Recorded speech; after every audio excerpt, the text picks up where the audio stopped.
Hi, welcome to our Advocate video podcast. I'm Emily Toman, editor of the Far North Dallas Advocate magazine, and I'm here with our publisher, Rick Wamre. Hey. And today we're going to be talking with District 12 Councilman Ron Natinsky, who is running for mayor in this upcoming election against former Chief of Police David Kunkel and Park Board President Mike Rawlings, who we'll also be inviting to come and speak with us later on. Councilman Natinsky, thanks for joining us today. My pleasure. Glad to be with you. Well, we'll start by asking what solutions do you have for the problems that Dallas faces, like the city budget crisis, that maybe other people haven't had since you've been on the council this entire time? Well, actually Dallas, while, we're in an economic financial crisis, a lot of people compare it to what's happened to the Depression of '29, but when you look at the city of Dallas as compared to other cities, we're really not doing that bad. I have the privilege of serving on the board of directors of the National League of Cities, so I meet with a lot of my counterparts across the city. And while, we may be in the position of having to trim a few hours here, and we've got some furlough days, and you cut back on services, which are all painful to us when you compare what's happening to other cities where they're literally closing their libraries, laying off half their fire department, laying off their cops, cutting back on literally all kinds of things. Those of us that are fortunate enough to live in Dallas have not had to feel some of that pain.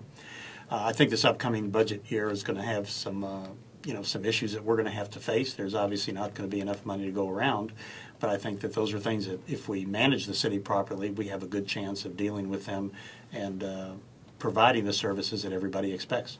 This year's budget crisis versus last year's budget crisis, which one is worse? And then what you said earlier about some of the pain we didn't feel. Some would argue that that's because we raised taxes last year. I know you weren't in favor of that, but Absolutely that's what not. some are going to say, that we didn't feel as much pain because we went out and spent some more money out of people's pockets. Well, yeah, I meant pain from the perspective of even when the proposed budget was laid out by the city manager, some of the cuts were just nowhere near as severe as what other cities are having to feel, and not imaginarily feel, really feel. The city only gets its money from two sources. You've got sales tax and you've got ad valorem taxes on property. The other things that the city gets in the way of fees and other small amounts of money don't really add up to very much. So when you've got a down economy and you have people not spending their money, we're not collecting that 1 penny on every dollar that we're used to spending. The other piece of it is the real estate taxes. Property values go down. The amount of money that the city collects goes down. Now, last year we were very fortunate. Property values only dropped around 3.5% at a commercial value, and basically held their own on a residential value. So we didn't feel a lot of what's happening in other cities where you're seeing 30 and 40% of the real estate value just drop out of the bottom of the market. Now, having watched city budgets for a number of years, you have the budget that's proposed by the city manager, but preceding that, you hear the projections of where the city's going to be. Last year, we started out, I think, north of $130 million theoretical shortfall. By the time we got around to adopting it before the uncalled for tax increase, we had narrowed that margin down to between 20 and 30, depending what you wanted to leave in there. And so the problem with that is we've had several years where we've been cutting and trying to economize and do things more efficiently. And I sort of use the analogy of like a turkey at Thanksgiving. The first day, there's a lot of meat on the turkey. The second day, there's less. Pretty soon, you get down to the bone, and it's very, very difficult. So our projected shortfall this year of somewhere around north of $30 million pales in comparison to past years, but we've already done a lot of the things to fix the budget in these past years, so you can't redo them again. So are you going to be against a tax increase? Will you not raise taxes even if it comes down to it and then going into this next budget? Well, when you say never, I voted against it this last time. I thought there were other things that we could do to bring to the table to provide the level of services that we needed in the city without going out and raising the tax rate at that time. I'm hoping that as we go through the budget and we scrub it, we have found a lot of things that we're doing over the years that are bringing additional revenue to us. We've got a lot of things that we're doing a lot more efficiently today than what we did 4 or 5 years ago, and $30 million in the scheme of an over $1 billion operating budget is really not a lot of money. It's money, but it's So as for this year, you're not too worried? Well, I'm worried. No, I mean, I don't think it's going to be a cakewalk. I think it's going to take a lot of work to get to that point, but I'm willing to roll my sleeves up and work at it to the point, for example, we installed a GPS system in our garbage trucks. It saved us $800,000 this year. And I know, it's $800,000 here, and it's $1 million there, and it's $500,000 here, and pretty soon you're talking, serious savings that we don't have to go out and compute into the tax rate that we have on the citizens. We've got several revenue generating ideas that we're floating around, and every year we've managed to implement some of those. And so you have to be cognizant of what you do. The reason I'm saying never, I mean, if there was just some catastrophic situation out there and we were faced with laying off officers or doing something that I think would maintain long-term pain to the city, I would certainly entertain it, but I think that's probably not on the horizon. You've stated on your website that the majority of citizens agree with your stance on the tax increase. Which study are you referring to? During the last time we talked to citizens all over the city of Dallas, and there was not a part of the city that was untouched, when we polled them and said, are you in favor of raising taxes or not? It's been a tight economy. You've got people that are being laid off from jobs. There's serious, consequences to things like that. And to just go out there and, I guess you have to separate your needs from your wants. Individually, people have to live within their budgets. Fortunately, the city charter says we're going to have a balanced budget each year. So unlike the federal government, we just, we don't overspend. But when you go in and do that, you're also working on a lot of assumptions. You're going out and you're projecting what the sales tax is going to be cumulatively over the next 12 months. You're going out and projecting what your costs are going to be. The cost of gasoline, it's spiked in the last couple of weeks. It's gone up 75 cents a gallon. Well, the city buys a lot of gasoline, and those things affect us. Cost of electricity. So sometimes people don't really think about all the costs of doing business, and as our cost of doing business as a city goes up, those are expenses that we have to cover. We're working on building a $500 million convention center hotel, and also with the Trinity Toll Road, and but at the same time we can't afford some of our essential street repairs and keeping rec centers and libraries open regularly and things like that. What's your response to that kind of argument, having supported? Well, if you want to, home in on the convention center hotel, it's $550 million. We'll throw that extra 50 in there. Sure. And I was a strong proponent of it. First of all, it is not being paid for with taxpayer money. We're not using general fund that we're collecting from the taxpayers on an annual basis to pay for that debt.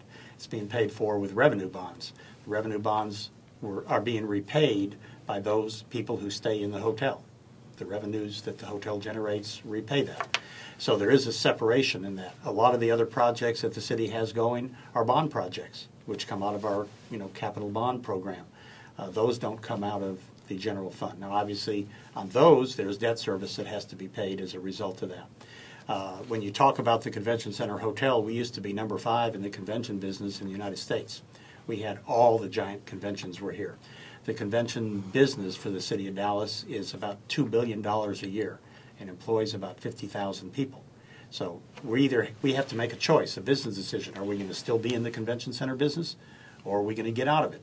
And our decision was that we needed to be in it. That strategically where we're located in the United States is good for convention sites. We have one of the largest convention centers in the country, over 1 million square feet in our convention center. So the one thing that we didn't have was a convention center hotel. The people that wanted to come here said, unless you get a convention center hotel, we're crossing Dallas off your list. I mean, without redebating that whole thing, I mean, should we be worried that no private sector person wanted to step up and build it?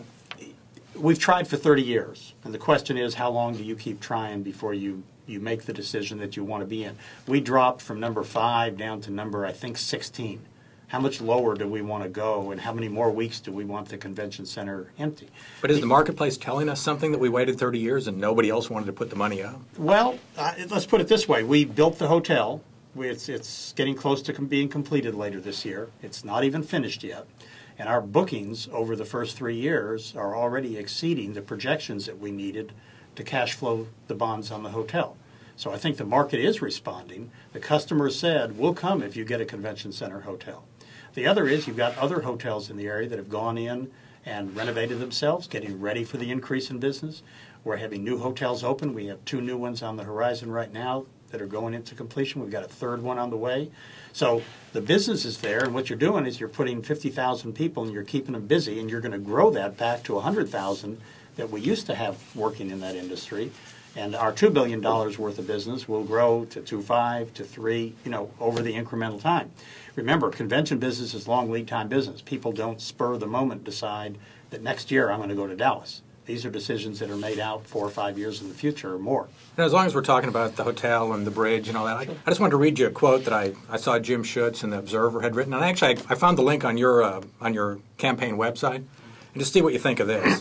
This is Schutze now writing. I think the Schutze, right? I think the Caltrava signature bridge over the Trinity River and the Arts District downtown and the new deck park over the Woodall-Rogers Freeway are all a bunch of useless ego trips for old, out-of-it rich people, and they will do nothing to build the future of the city. Well, as a journalist, Jim has his opportunity to have his opinion. I don't agree with that. If you want to crank it back a little bit, if we didn't have some vision with big projects, we wouldn't have built DFW Airport. And where would we be today? DFW has turned into the 3rd busiest airport in the world. It's one of the keys. It's really the heart of our economy right now.